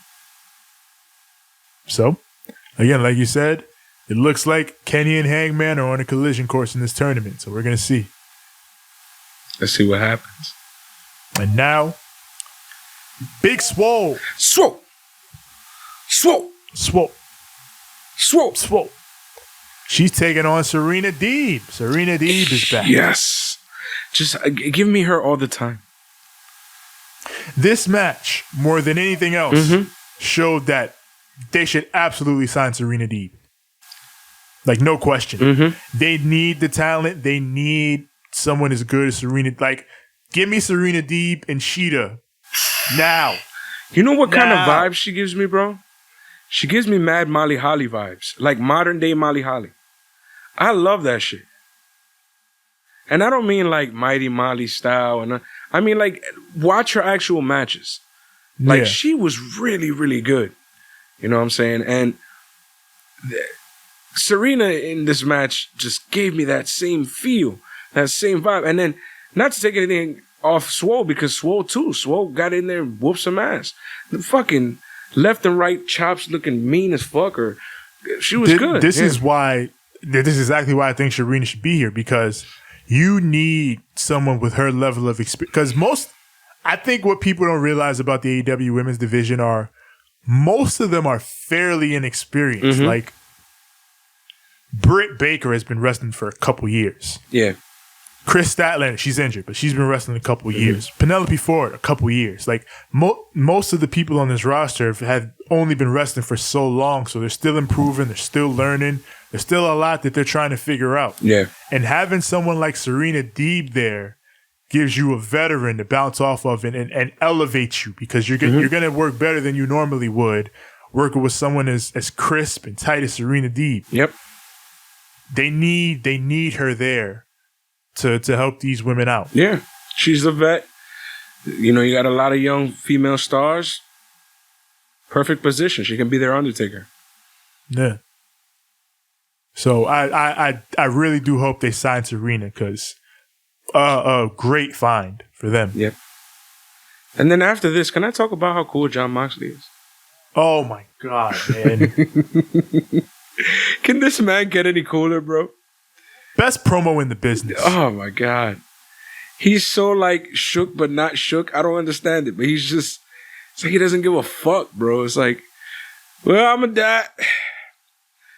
Takes a shot. I'll be the bars. The bars he's spitting this promo. Go ahead. You know, I live like the samurai because I approach every fight like I'm going to die at the end of it. You know, he says, next week is a celebration of 1 full year of AEW Dynamite, but I'm not going to get to celebrate. Because all year, I've been fending off the meanest, the toughest, you know, the kids who want a spot on top. And now, I know that, you know, one day my time will end as world champion. Someone's going to take this title from me. I know that to be true. And that day could be October 14th, and that man could be Lance Archer. Because one does not simply beat Lance Archer. One survives Lance Archer.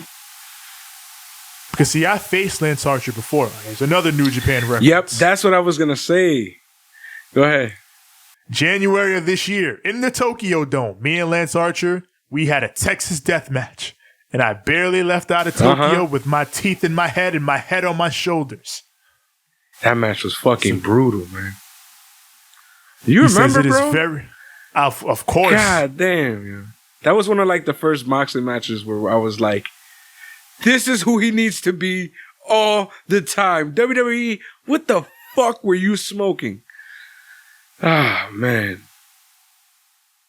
Jon Moxley, by the way, still IWGP United States Champion. So if for no other reason that we should have a fucking AEW New Japan partnership so they can get their damn belt back. Yep.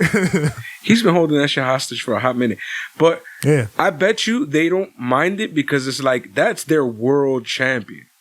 Yeah. Their world champion is our U.S. champion. Yeah. There's worse places for it to be. Like they gave it to the guy.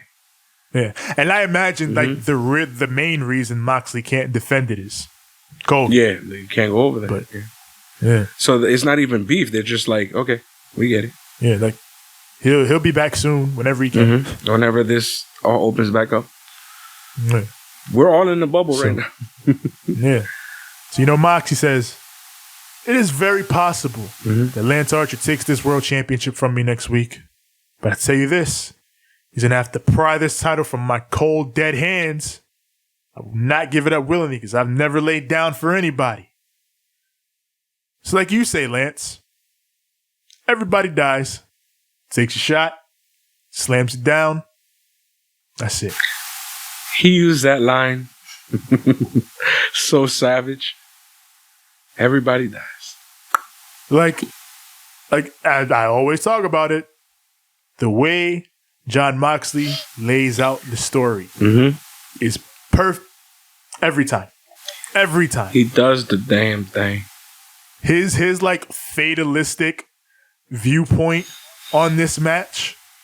Listen, I know that I'm going to die at some point. And I know that this man may be the one to kill me. And if that's what happens, so be it. I'm going down swinging. Like, the man. The man. Said I'm coming down swinging so fast it'll make your, what was it, eye spin? You getting knocked the fuck out like Mike Tyson. Real shit. And that takes us to the main event. Yes. The Chaos Project. Luther and Serpentico. Yes. Our boys getting in the main event. Yeah. And during the entire show, they have like they had like 2 or 3 little like recaps of like Jericho talking about like, this was my guy. Yeah. Like we grew up together type shit. Like this is what we does. And it's about time that we finally get to see him on the main event along with Chris Jericho. Yeah. Amazing. Like Jericho really like put Luther over, and like I didn't bring Luther here because he's my friend, or this wasn't a pity signing. I brought Luther here because he's been putting in the work for just as long as I've been, and he deserves to be on the same stage as me. Yep. He been here for 30 years too, son. So you tell me. Yeah. He says, I have Luther here in the main event night because I need to beat Luther to celebrate 30 years. Like he really put it over as a big deal. And then, you know, we get a few more Jericho videos celebrating him. Lance Storm, another one who's been there from the beginning. Lance Storm, Thrill Seekers, baby. Remember this time? What the fuck was that? Silent Bob, Kevin Smith. Yes, I didn't even know he knew this dude. Yeah. I think they did that movie together. Probably. Yeah. Eli Roth. Yes. So yeah, Jericho definitely making his Hollywood inroads. Hell yeah. Fluffy's there. My guy. Gabriel Iglesias, and he's got Chavo Guerrero on Zoom. But you know that with Gabriel Iglesias, he's such a wrestling mark. He loves it. He loves it. He loves hell yeah. There's no way he would have missed it. And then Chavito, yeah. Ooh, Chavo. Chavo apparently in Australia, so he's quarantining. Chavo Toro. Yeah. That shit didn't make no sense, bro. Yeah. Chavo was like, yeah, I'm pretty sure it has been 30 years. It feels like I see you on TV every week. God damn. I see freaking Chavo all over Instagram, though, so he better stop. Yeah. You all over the social medias, too, man. What are you talking about? You still around? Yeah. You out here, Chavo. He was on Glow. Yeah. Yeah. He was over here being a movie star. Yeah. Got Steel Panther, because, you know, Jericho got to show love, of course, to his fellow metalheads. And then this one made me mark out this one made me mark out every bit as much as Tanahashi. Go ahead. Fucking Ultimo Dragon. Yes. Yes. Yeah, I missed it originally because I was too busy like working. That's when my boss came in with the bullshit. But I got to see it afterwards on different little highlights online. And that shit was fire, man. Ultimo Dragon, man. Jesus. My heart. All this WCW, man. Like I said at the top of the show, my first memories of Chris Jericho was watching him go with those cruiserweights. Malenko, Hoovy, Ray, and of course, Ultimo Dragon. Fucking Dragon, or as they called him in WCW, the Ultimate Dragon. That's what it means, but yeah, because in Spanish it's Último Dragón. Yeah, which means Ultimate Dragon. Yeah. So, God, I loved seeing Ultimo, man. Yeah, took me all the way back, and he actually challenges Jericho to one more match. With it, give me now. He's like, as soon as I'm like, sign this man right now, AEW. Fucking do it. If he can still do it, do it. If he can still go, hell yeah. Give me all of that shit. Fucking give me Lance, for God's sakes. Hell yeah. I know Lance can still go. But wasn't Lance like last in WWE and then they released him in that package? Yeah. Yeah. Did they bring him back? I don't know. I know they're bringing people back now, WWE. Yeah, because I thought Boa was released in that whole situation. Yeah. But we saw him. So. Yeah, so WWE is bringing people back now that were furloughed. So maybe Lance is back. All right. Well, I don't know. But yeah. Let's see. Ultimo Dragon. Ultimo Dragon, yeah. One more time. Bully Ray, what the fuck are you doing? Right. Get over here. I want to see you versus Eddie Kingston all day, every day. Well, Bully Ray works Ring of Honor, right? Yeah. Yeah. But come here right quick. They'll let you. I think they'll let him for like a match or like a one-off. Not if he signed. Oof, yeah. They should try to get him off there for a one-off. Yeah. Just get Bubba for one-off and have him go with, of course, the only guy who makes sense, which is Eddie Kingston. In a fucking no-holds-barred fucking New York street brawl or some shit. Yeah. Fucking Taz has to be the ref and shit. The most New York match of all time. Oh my God. So we got Jericho. He has EVH written on his arm. Yes, Eddie Van Halen. Which, R.I.P. Yes, tribute to the late, great Eddie Van Halen. Man, when I found out, I was literally at work just chilling, and then I put New York 1 or whatever, and then they start talking about it. I'm like, no fucking way. I was heartbroken, man. Yeah. Damn, son.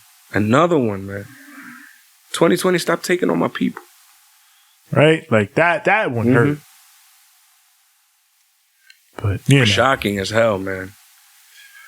Yet another New Japan reference. Excalibur talking about Jericho's longtime friendship with Gato. Yes. Who is, of course, the booker of New Japan Pro Wrestling and, of course, an active talent. He's in Bullet Club. But, yeah. Gato. And, again, if you a big key to the Forbidden Door is the fact that Jericho is longtime friends with Gato.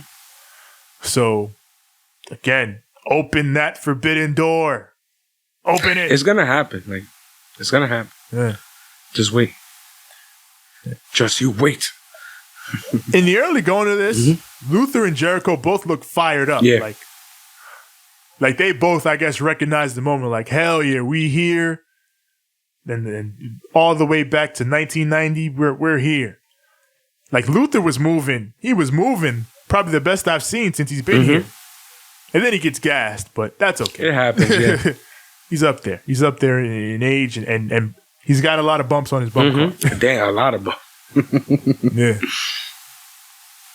So eventually, Sammy, he tosses the bat in the ring. But Luther catches it and hits Jericho in the stomach. Follows up with the big boot for a 2 count, close 2 count. And Sammy gets on the apron, but then Luther takes him out, and that allows Jericho to recover. Takes Luther down with the Judas effect. And Jericho and Hager get the win. Pretty fun match, all things considered. It was pretty dope. Yeah. If people are mad that, some people are mad that Cody and Brody didn't make it over this. But, like, I get it. You're celebrating 30 years of Jericho. Just do it. They built this up with, Jericho and Luther, old rivals. It was a nice situation. And then it worked out because of the post-match. Exactly. So here we go. Post-match, Jericho celebrating. He's going to get the mic to, give a speech. But he's interrupted by MJF and Wardlow. And they've got a gift with them, it appears. Yep. So MJF, he's like, listen, Chris, I'm not out here to disrespect you. I'm here to celebrate. I even brought you another gift. And here's the gift. Wardlow pulls off the top. MJF is like, everybody, if you know how, count down alongside me. And, they count down. 5, 4, 3, 2, 1. Wardlow rips off the wrapping paper. And it's Clownico Le Clown. Get it? Clownico? Yeah. The crowd boos. Yeah, woo. It's this very Festival of Friendship situation right here. The whole time I'm like, no, he's going to kill him. He's going to kill him. But instead, he goes, hey, buddy, I know that's not the real gift. That, he's holding the real gift. Give him the real gift. So Jericho takes the gift, opens it up, and it's a MJF fucking he went rock. Pulled a rock. Pulled straight up rock. Yeah. Rock to Farouk. Exactly. If you don't remember, back in the Nation of Domination days, The Rock gave Farouk a picture of himself as a gift. Which is exactly what MJF did here to Jericho. Now, in Farouk's case, he tried to beat The Rock up with the dang picture. Yeah. But in this case, Jericho murders poor Clownico the Clown. Yeah. with the dang picture, and then finishes it off with a Judas effect. Murder. The stiffest Judas effect I've ever seen. He held it on him. He killed this man. Poor guy. But you know what it was? He hit him with the thing and he didn't fall down. He just kind of got stunned. Yeah. He was like, "You fucking what, mate?"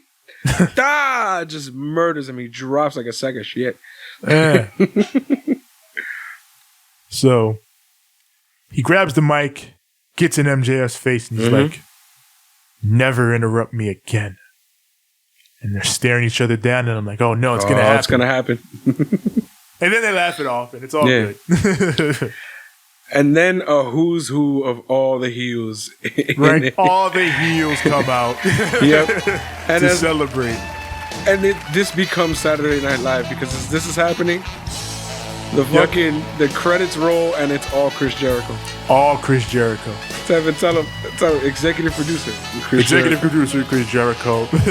Cameras, Chris Jericho. Writers, Chris Jericho. Starring Chris Jericho. Directed by Chris Jericho. Same way they announced everybody earlier. And now all the credit goes to Chris Jericho. Yeah. It was fucking, and the Saturday Night Live theme that they had going on. Right. Fucking excellent, man. Fucking Excalibur goes, "Jericho does camera 4?" Jericho's like, "He's very ambidextrous." They sold it. They're the best. Great. They're the best. Great. That was the best ending to an AEW episode I've seen this entire time. My favorite ending. I'm sorry. It was just.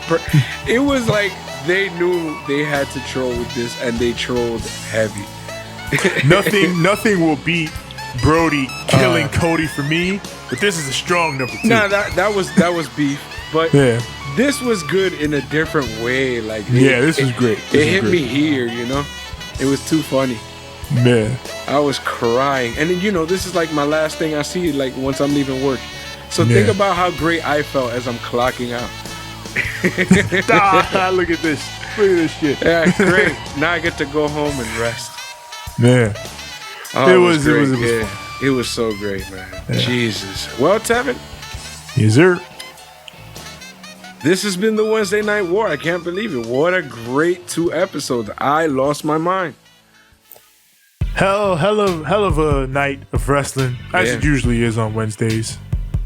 2 good shows, and like I said, I think the big thing here, that Forbidden Door. We pushing. We gonna open it. I'm dying to see this happen, man. Go Ace. That Tanahashi on AEW television. I need more of it. Sign Ultimo Dragon. Please. Please and thank you. Ultimo Dragon is all in. Yeah. I need that. But yeah, strong Wednesday night wrestling. Decent in the ratings, even given everything they were going up against. I mean, obviously down because going up against all these politics and everything, but it still did decent. Didn't Pence have a fly on his fucking head? Oh yeah, Pence had a fly on his head. And everybody was just the entire internet just golly. Then there was even like memes of like Ruth Bader Ginsburg. Yeah, because I always say Gator or Bader, and then it fucks me up. It's fucking me up. Anyways, Ruth Bader Ginsburg. Yeah, but yeah, Mr. Fly, RBG. They were saying that she sent him. Mr. Fly, one of Steve Austin's oldest podcast nemesis, made TV. Finally on the national stage. He's Mr. Fly is our nemesis too. That motherfucker's always flying around our fucking shots. Yeah, that son of a bitch. Fucking can't open a window in New York City. At least it didn't land on our heads though. Yeah, good. I would have been tight if this is my little floofs. Tell them where to find this goddamn shit. Yeah, you already know where to find us. Find us on Instagram at Ramblemania Show and at Banter Club Podcast. Find us on Twitter at Ramblemania, Facebook.com/Ramblemania Show. As far as, find our group there as well, Ramblemania Show's Banter Club. Let me not forget that, because that is where all the shit goes down. Yep, you get all our new episodes and everything we're uploading, so get on it. Yes. Doggone it. As far as the audio goes, We are everywhere audio is found. That is Apple Podcasts, Google Podcasts, Spotify, Stitcher, SoundCloud, Anchor, TuneIn, Overcast.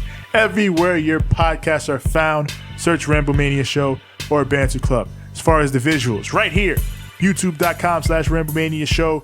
You go to that search bar, search Ramblemania Show or Banter Club, and when you get here, you click subscribe, you like our videos, and you click the bell so that when the new content drops, it goes straight to you. Yeah. You already know. As far as me personally, find me on Instagram at TJ the Great One. That's TJ the GR, the number 8, the number 1. Find me on Twitter at TJ the Great. That's TJ the GR, the number 8. It's as simple as that. TJ the Great. You can find me on Instagram at the number 6, the letter X, the letter L. That is at 6XL. You can find me on Twitter at SIIXX. Ain't I great? And normally, Tevin, we leave them with a 2 sweets and normally and good fights and all that good shit. Yeah, but tonight we just gonna leave you one of these. Night, everybody. Good night, man. It's a great show, right? Great show. Hey. Awesome. Hey, look. Hey. Steve. I want to give a shout out to our musical guest. Yeah. Fucking the little guy too. Hopefully this whole thing doesn't fall down on him. Yeah, this the time. You get the whole cast out here. Yeah, you gotta get the gotta play the music in the background and shit. Got the music going. Hey, there you go. Got the credits rolling. Hey, everybody. This is so stupid. See you guys. Love you. Too sweet. Good fight. Too sweet. Good night. Good night.